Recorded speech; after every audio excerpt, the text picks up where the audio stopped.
après-midi à tous, heureuse de vous retrouver ce jeudi pour les informations de 13h.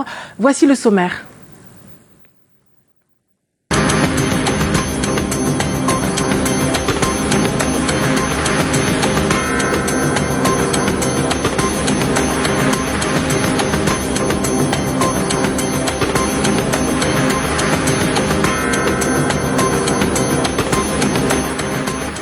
Pédophilie en herbe, un élève de 16 ans a été renvoyé du lycée de Baganté pour harcèlement sexuel sur ses camarades de filles. Une affaire qui a poussé le proviseur à renforcer les mesures disciplinaires au sein de son établissement. Une autre grève au Karbap. Les employés du Centre africain de recherche sur le bananier plantain de Ndjombe ont effectué hier mercredi un nouveau mouvement de protestation. Ils réclament 30 mois d'arrêt de salaire. Le préfet du Mungo a dû effectuer une descente pour calmer les tensions. En économie, une délégation de la Banque mondiale séjourne au Cameroun depuis quelques jours pour un diagnostic pays du secteur privé. Il s'agit pour cette mission d'aborder les questions de développement qui impliquent le dit secteur. Et enfin, en culture, un artiste musicien interpellé par la police judiciaire à Ngaoundéré. Il s'agit du chantre de la musique sahélienne, Baba Dio, accusé de détention d'armes illégales et de diffamation, entre autres. L'affaire fait des vagues et les résultats de l'enquête judiciaire sont vivement attendus. Voilà pour la une.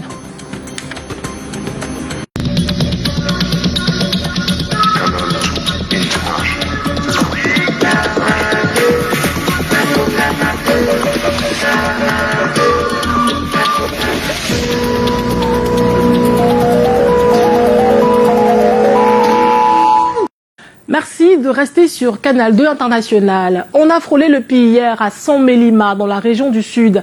Un camion Ben roulant à vive allure a échoué sur des boutiques pleines de monde. Plus de peur que de mal au final, heureusement. Mais l'émotion était à son paroxysme. Marc Chouamo et Emmanuel Kweta nous en parlent.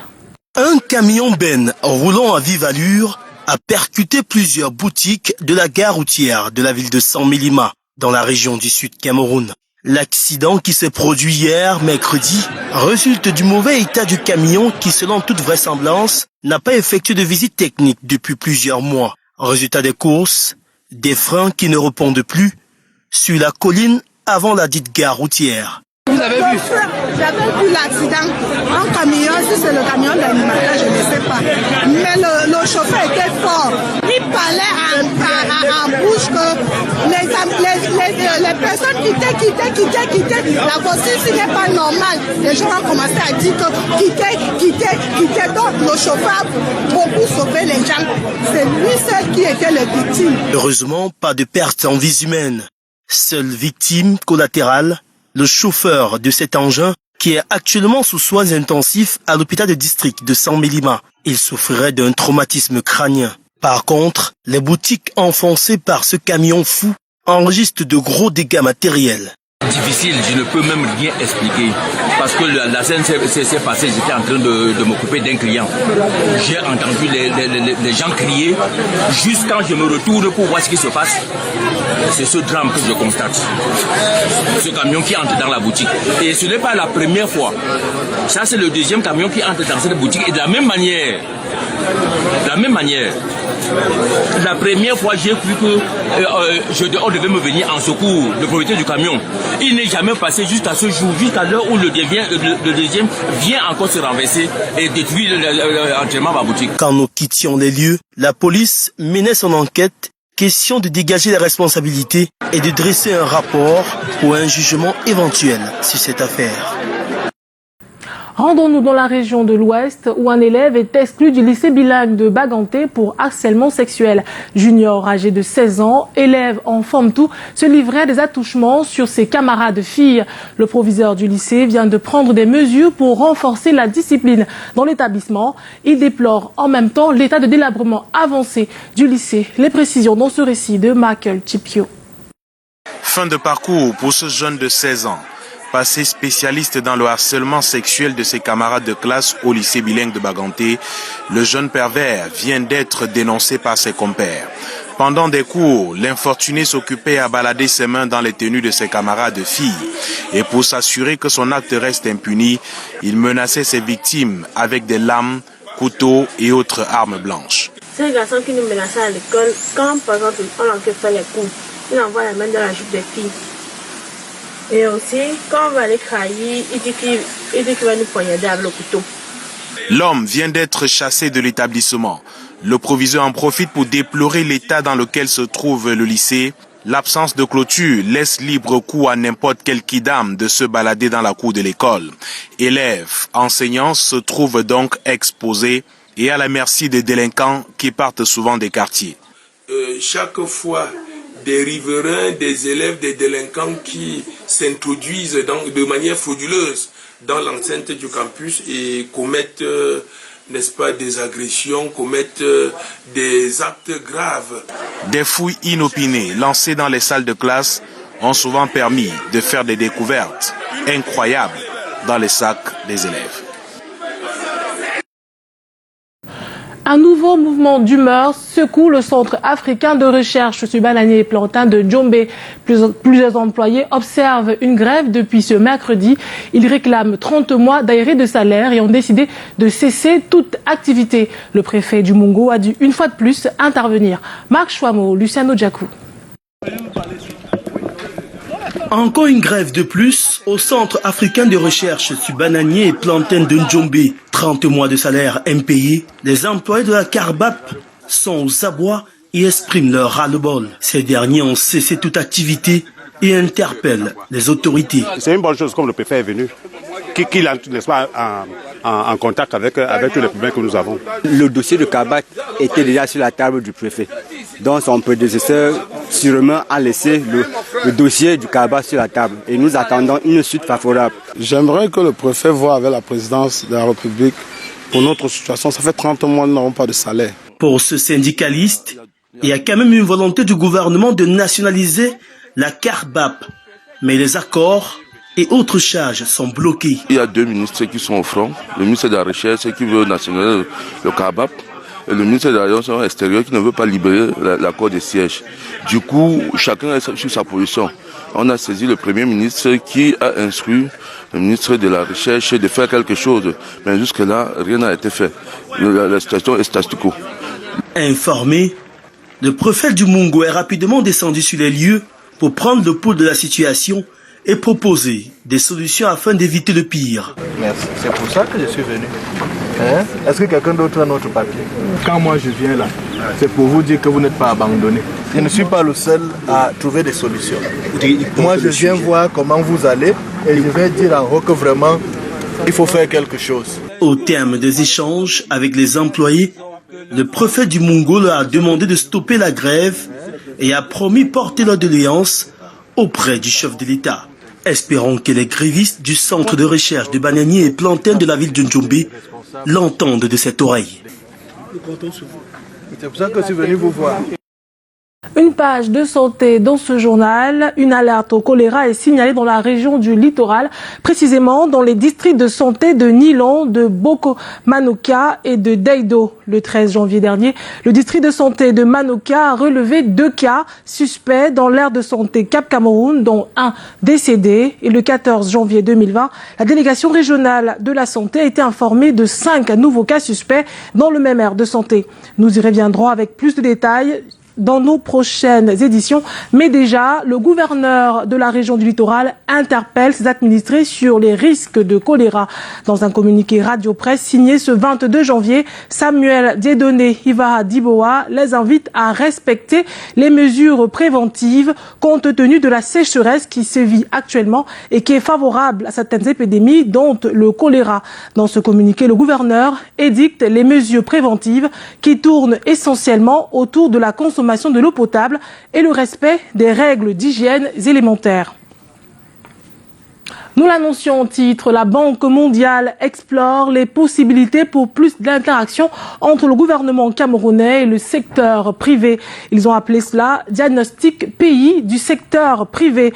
Au cours d'une audience chez le ministre des Transports, la délégation venue de l'institution financière mondiale a abordé les questions de développement qui impliquent l'intervention du secteur privé. Cette mission est une suite logique du cadre de partenariat adopté pour la stratégie quinquennale conjointe jointe Groupe Banque mondiale Cameroun 2017-2021.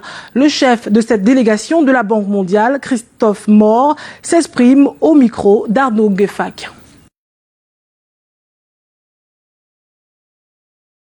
Deuxième place pour Lokito qui vient devant Highlander Madrid qui va être décalé. Donc pas un projet à proprement parler, mais plutôt un document stratégique qui va informer le partenariat futur du groupe Banque mondiale avec le Cameroun. Si on parle de croissance et de croissance du secteur privé dans un pays, on ne peut bien sûr pas ignorer le secteur du transport, qui est la colonne vertébrale, l'une des colonnes vertébrales de l'économie. Dans le cadre du Cameroun, non seulement le transport est la colonne vertébrale, mais c'est aussi un secteur essentiel, non seulement pour le Cameroun, mais aussi pour les pays voisins. Le Cameroun est la porte d'entrée pour plusieurs pays de la région. C'est un secteur aussi dans lequel on constate que les partenaires du privé, les entreprises privées, peuvent apporter leur expertise technique, leur savoir-faire, et accompagner l'État dans l'amélioration du secteur. Le ministre des Petites et Moyennes Entreprises, de l'Artisanat et de l'Économie sociale, Achille Basilekin III, était en visite dans la Cité des Arts, Foumban. Il a procédé à l'inauguration du village artisanal spécial qui devra permettre aux artisans de mieux exposer leur savoir-faire. Promouvoir vraiment l'art, parce que c'est quelque chose qui est très très important. On ne peut pas vivre sans l'art. Et que nous les artisans, nous ne recevons jamais l'aide du gouvernement. Donc nous apprenons qu'il y a toutes les structures qu'on leur donne des aides. Mais nous les artisans, on n'a jamais eu les aides du gouvernement. Mais je ne sais pourquoi ça se passe comme ça. Or que l'artisanat est plus valeureux au Cameroun. Achille Basilekin a pu voir le talent des artistes locaux qui bénéficieront désormais d'un village artisanal spécial. Entre salles d'exposition et de travail, l'espace servira à promouvoir les œuvres des artistes. Je pense que ce que nous avons ici préfigure non seulement l'enthousiasme avec lequel les artisans de cette région, qui depuis plusieurs siècles se sont illustrés par la qualité et surtout la créativité de leur production. L'initiative permettra également la création d'emplois, mais aussi et surtout le développement du tourisme. Autre information, l'enveloppe budgétaire pour moderniser l'université de Douala se chiffre à 16 milliards de francs CFA. Budget voté au cours de la 44e session du conseil d'administration de ce temple du savoir. Robert Charlitoc et Thierry Nana nous en disent plus. Pour cette année 2020, l'accent à l'université de Douala est focalisé sur l'investissement, la recherche. Au-delà de la subvention pour investissement donnée par l'État, un crédit pour investissement a permis de mettre en fonction le campus de Lorbessou en termes de toilettes, d'eau, d'électricité et bien d'autres.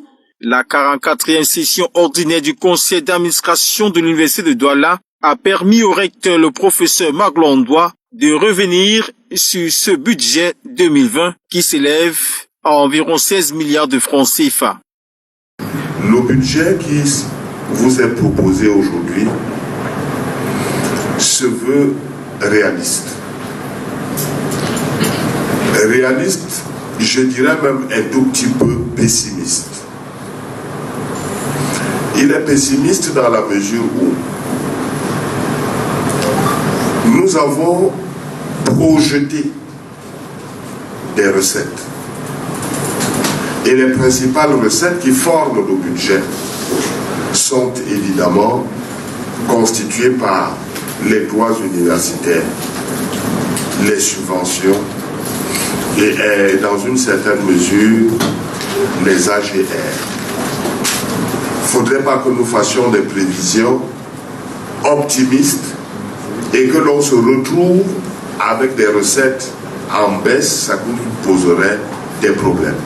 Toujours pour cette année 2020, des prévisions sont montées et plusieurs projets sont en vue. On parle de la construction de 20 salles de classe pour travaux dirigés, d'une cité universitaire au campus de Lorbessou, d'une capacité de 1500 chambres et de 3000 lits. La chambre des bus pour transport des étudiants est aussi à l'ordre du jour. Affaires politiques ou simples faits divers, le landerneau sociopolitique de la ville de Ngaoundéré attend beaucoup des enquêtes de la police judiciaire après l'arrestation de l'artiste Babadjo. Le chantre de la musique sahélienne vient d'être interpellé pour détention illégale d'armes à feu pour faux et usage de faux avec une participation à la diffamation d'un homme politique local dans le journal L'Œil du Sahel. Les éclaircissements d'Eringuélé, notre correspondant. Aboubakar Sidik Amadou, ou Babadjo de son nom d'artiste, séjourne depuis le 18 janvier dans les geôles de la division régionale de la police judiciaire de l'Adamawa. Il lui est reproché au premier chef d'accusation le port illégal d'une arme à feu. La police dit l'avoir interpellé sur dénonciation d'un citoyen qui a requis l'anonymat. La perquisition opérée à son domicile a permis la saisie de cette arme d'autodéfense de marque École avec un chargeur muni de 7 munitions. À l'exploitation du suspect, on s'est rendu compte qu'il détient illégalement cette arme et a fait usage des documents apocryphes dont fait usage du faux parce que tous ces documents n'ont rien de légal là. Tout ça là c'est du faux. Et il a même eu à usurper des titres parce que vous allez vous rendre compte en parcourant. Il est tantôt artiste musicien, tantôt employé au cabinet de l'Assemblée nationale. L'affaire fait grand bruit en Ngaoundéré où le jeune homme de 41 ans a de nombreux francs. Un rapport notamment avec le second chef d'accusation dans lequel une présomption de complicité pèse sur Babadjo en rapport avec la falsification de la une du 15 janvier du journal L'Œil du Sahel. La une qui circule sur la toile le jette en prison sous l'action d'un leader politique de la place. Je crois certainement qu'il s'agit de ces complices qui ont fait ce montage tout en montrant que M. Mohamedou avait été interpellé par l'honorable Ali Bachir, donc que c'est un problème politique. Raison pour laquelle je voulais rassurer la population de l'Adamawa et d'ailleurs que le nommé Mohamedou Sidik alias Babadi n'a pas été interpellé pour une histoire politique mais pour faux et usage de faux et port illégal d'une arme d'autodéfense. C'est le second artiste en but avec la justice cette semaine en Ngaoundéré. Amadou Rasta, avec qui Babadjo partage de nombreuses collaborations musicales, a également été interpellé après la sortie d'un titre plutôt engagé. Et pendant que la justice suit son cours du côté de Ngaoundéré, le groupe Obédiaz pousse son cri de vengeance. C'est à travers un nouvel opus présenté au public de Yaoundé. Le groupe connu pour ses titres à succès Ngwa Foup et Nian Nian marque ainsi son retour sur la scène après près d'un an d'absence. Janice Kamga et Lionel Kepfeu nous font découvrir ce cri de vengeance. Comme tout le monde, je coule la sœur chaque jour pour trouver mon pain. Je connais les temps forts de ma vie. Ce que je vois, je fais. Je ne vois pas, je ne fais pas. La souffrance de la vie, moi je connais ça. Des notes à la fois lyriques et dansantes, Obédiaz nous présente Cri de vengeance. Je vois un lion. Cri de vengeance. Silence. Lisa la solution, la maison de l'air. Un opus situé à la croisée des chemins entre des sonorités du Sud Cameroun et des rythmes modernes, l'artiste se veut la voix d'une profession qui va à la dérive, qui a mal à ses droits. Pour faire appel à ceux qui, n'est-ce pas, pensent que ces hommages sont qui animent l'argent bas. Nous tous savons que c'est l'argent bas que nous faisons dire. Et c'est ce même problème que nous, les artistes, on a pour ce pays, où les artistes, ce que les artistes souffrent. Nous, ce qu'on fait là, on danse, nous sommes les droits. Autre message fort de ce single, la foi en Dieu malgré les tempêtes. La religion, d'où l'accordéoniste à succès, tire son inspiration. Les gens même le plus proche qui est avec toi là, n'est-ce pas, ne te veut même pas du bien. C'est la seule solution qui est Dieu. Dieu est la seule solution pour éviter peut-être se venger de combattre quelque chose. Obé-Diaz a donc poussé son cri de vengeance contre les vicissitudes de sa carrière, mais également de la vie en général, espérant qu'il ne tombe pas dans des oreilles de sourds. Maintenant, éternel, Seigneur Dieu, écoute mon appel. Quelques bouts de sorciers magiciens.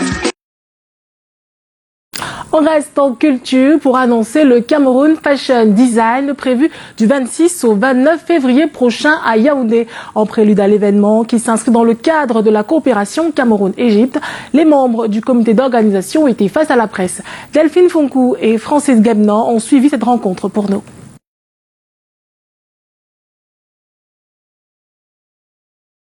Pagne, thème de l'acte 2 de la Cameroun Fashion Design. La mode, la danse et l'art culinaire du Cameroun et d'Égypte seront à l'honneur du 26 au 29 février prochain à Yaoundé. La première soirée qui aura lieu à l'esplanade du Musée national, on aura la troupe de danse égyptienne qui va performer. Puis la deuxième soirée se veut gastronomique. Donc les plats camerounais qui seront totalement revisités par des chefs égyptiens. Un grand défilé de mode qui regroupe tous les grands designers camerounais. 2 designers égyptiens seront de la partie, tout comme ceux qui viendront du Tchad et du Gabon. Le point de presse de ce 23 janvier à Yaoundé, en prélude à cet événement, est l'occasion pour l'ambassadeur d'Égypte au Cameroun de dire son soutien et présenter sa contribution à ce rendez-vous. Il y aura un groupe folklorique qui viendra, le groupe Ismaïlia. C'est une région de l'Égypte qui est connue pour ses talents musicaux et de danse. Plus de ça, il y a un graveur sur le cuivre. C'est un art très connu en Égypte et je trouve que ça sera très sympathique pour le peuple camerounais de voir comment est-ce que cet art est performé devant leurs yeux. La Cameroun Fashion Design est l'initiative de la société Évidence Media Group. Placé sous le haut patronage du ministère des Arts et de la Culture, ce rendez-vous culturel s'inscrit dans le cadre de la coopération Cameroun-République arabe d'Égypte. Le Cameroun lance sa toute première édition du concours national de la musique scolaire.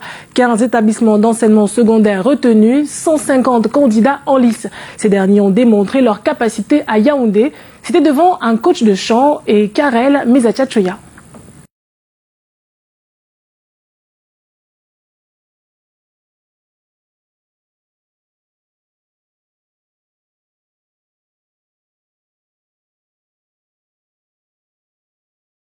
Sont des élèves.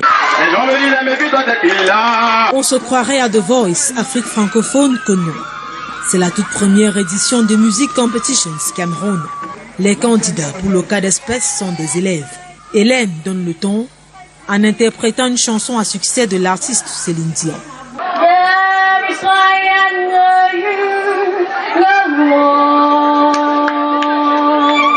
Sa prestation séduit tous les coachs qui se battent par la suite avec des arguments pour gagner sa voix. Et finalement, elle choisit la seule dame. Madame Michel.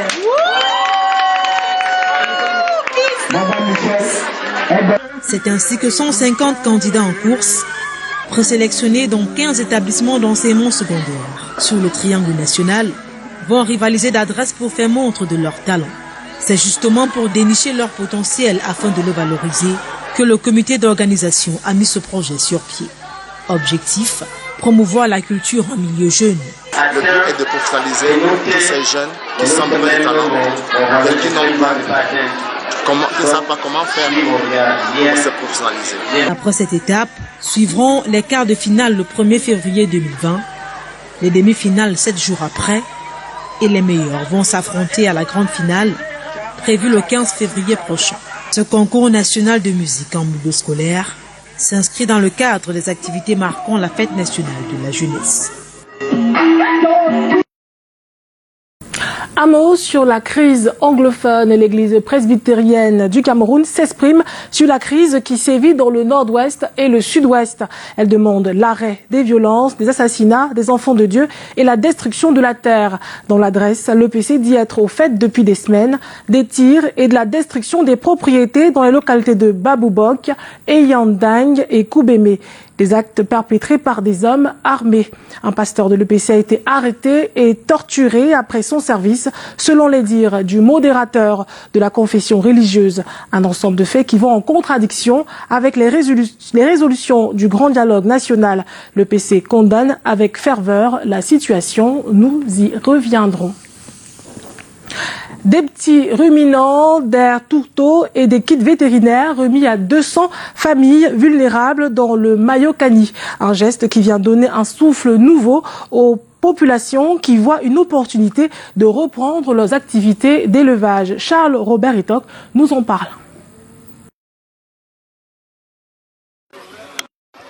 2000 petits ruminants, 400 sacs de tourteaux, 200 kits vétérinaires remis à 200 familles vulnérables de Moulvoudaï et de Guidigis dans le Mayokani. Un geste du ministère de l'élevage, des pêches et des industries animales à travers le projet de développement de l'élevage, le PRODEL. Ajouté à ceci, on parle des soins vétérinaires offerts pendant 4 ans. Je précise déjà que c'est un processus qui a commencé il y a quelques mois et que ce processus fait partie du projet de développement de l'élevage, des pêches et des industries animales et contribue, n'est-ce pas, à matérialiser dans les faits la politique sociale du chef de l'État. De quoi redonner de l'espoir à ces personnes qui y voient une opportunité de contribuer au développement du pays et à participer efficacement à son émergence. Notre vulnérabilité et la pauvreté qui mine notre secteur, le gouvernement a pu donc réfléchir sur nous pour nous faire donc ressortir de cette situation. Bon, nos remerciements envers le gouvernement juste pour qu'il aille en avant et nous aussi c'est juste un appui pour qu'on puisse sortir de ce secteur dur. À Guidigis comme à Moulvoudaï, les populations essentiellement pauvres voient en cette initiative une aubaine pour un second souffle. Les populations ont été exhortées à faire bon usage du matériel et des animaux remis à leur disposition. Et c'est sur ce que se referme le 13h. Merci de l'avoir suivi et bonne suite des programmes sur Canal 2 International.